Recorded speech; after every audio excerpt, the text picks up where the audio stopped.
Books History, Civil Disobedience Movement.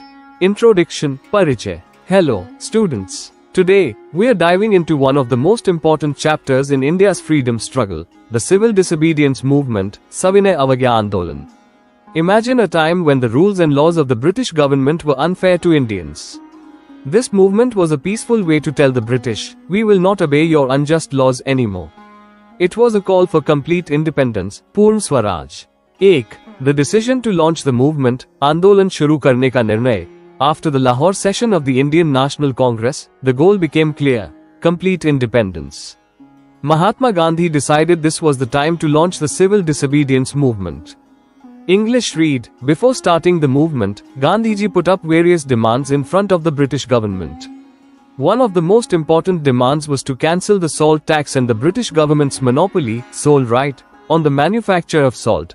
आंदोलन शुरू करने से पहले गांधी जी ने ब्रिटिश सरकार के सामने कुछ मांगे रखी। सबसे जरूरी मांग थी नमक कर, सॉल्ट टैक्स को खत्म करना।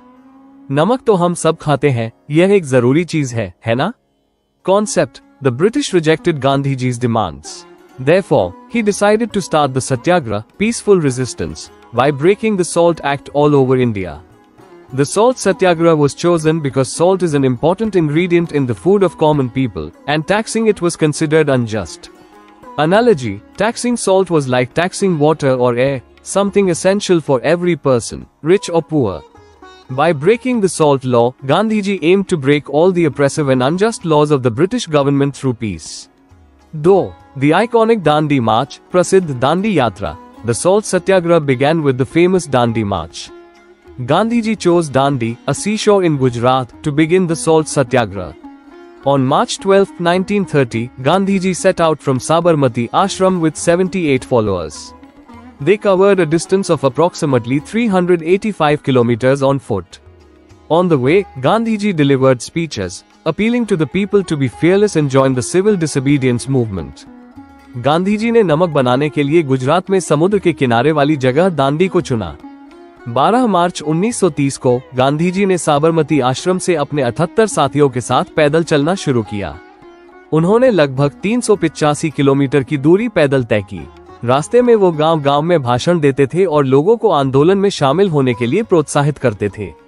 The act of breaking the law, on April 6, 1930, Gandhiji reached Dandi and broke the Salt Act by simply picking up the salt lying on the seashore. With this symbolic act, the civil disobedience movement started all over the country.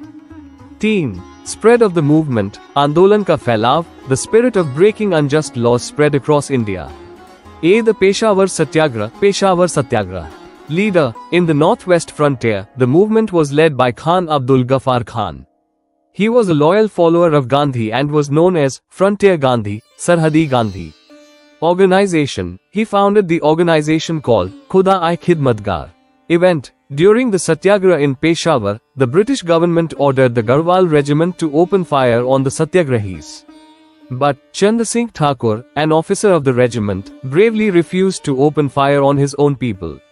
He was later court-martialed and severely punished. This act of defiance showed the growing support for the movement even within the British-controlled forces. B. The Solapur Satyagraha. Participants. The mill workers were at the forefront of this Satyagraha. Event. A Hartal, strike, was observed on May 6, 1930. After the police fired on a massive procession, people became angry and attacked government symbols like police stations, railway stations, courts, and municipal buildings. Aftermath, the government declared martial law, military rule. Leaders like Malappa Dhanshetty, Sri Krishna Sarda, Qurban Hussain, and Jagannath Shinde were later hanged to death. See the Dharsana Satyagraha. Leader. This Satyagraha in Gujarat was led by Sarojini Naidu. Event. The police brutally lathi-charged the Satyagrahis who came forward to break the Salt Act. The Satyagrahis, however, silently tolerated the blows in a completely non-violent manner. As one batch was taken away for medical aid, another batch immediately came forward to replace them, continuing the protest endlessly. D. Sacrifice of Babu Genu Ka Balidan. Event. In Mumbai, there was an agitation against foreign goods. Babu Genu said, a mill worker, tried to obstruct a truck carrying foreign goods that was guarded by the police. Martyrdom. To stop the truck, he bravely lay down on the road. Despite being threatened, he did not move and was finally crushed under the truck, gaining martyrdom. His sacrifice greatly inspired the national movement. 4. Features of the movement. Andolan ki Visheshtaएं. What made the civil disobedience movement different and special? Nationwide participation. Unlike previous movements which were mostly limited to urban areas, this one became a nationwide movement, with people from rural areas also joining in large numbers. Women's involvement. Women took part in large numbers. Leaders like Kasturba Gandhi, Kamladevi Chattopadhyay, and Sarojini Naidu led the Satyagraha. Complete non-violence. Purna Hinsa. The movement was strictly based on complete non-violence. Even when the British government used suppressive measures, people protested unarmed. This made the Indian people fearless.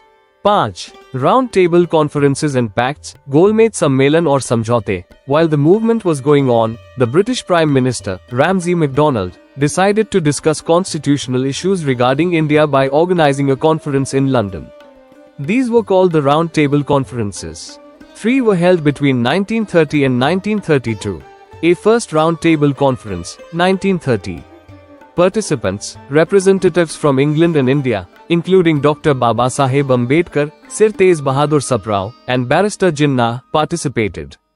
Problem. The Indian National Congress, Inc., which represented the entire country, did not participate. Thus, the discussions were considered meaningless. B. Gandhi-Irwin Pact, 1931. To ensure the incorporated's participation in the Second Round Table Conference, the Viceroy released Mahatma Gandhi and other leaders from prison. A pact was signed between Mahatma Gandhi and Viceroy Irwin. Result: the British assured that a system of responsible government would be included in the future constitution. Consequently, the Inc. withdrew the civil disobedience movement and agreed to attend the Second Round Table Conference. See Second Round Table Conference, 1931. Mahatma Gandhi attended as the sole representative of the Indian National Congress. Problem. The British government introduced the issue of minorities. Differences arose regarding minority rights and the nature of the future constitution. Gandhi was unsuccessful in bringing unanimity and returned to India disappointed. D. Pune Pact, 1932. Dr. Babasaheb Ambedkar represented the Dalits, depressed classes, and demanded separate electorates for them. The British Prime Minister declared the communal awards, granting separate electorates to the Dalits. Protest. Gandhiji protested this move by going on a fast unto death at Yerwada jail. He believed that separate electorates would permanently divide the Hindu community. The pact, keeping the nation's interest in mind, Dr. Ambedkar agreed to reconsider his demand. In 1932, Mahatma Gandhi and Dr. Babasaheb Ambedkar signed the famous Pune Pact. Result: the demand for separate electorates for Dalits was cancelled, and instead, a provision for reserved seats was made for them in the general electorate. Conclusion. Nishkarsh conclusion. The civil disobedience movement was a transformative chapter. It showed the world the strength of nonviolent resistance and brought millions of people, including women and rural residents, into the freedom struggle for the first time. Even though Gandhiji finally withdrew the movement in April 1934 due to the British government's severe oppression, this historic phase had forever changed the face of the Indian independence movement. It made the Indian people truly fearless.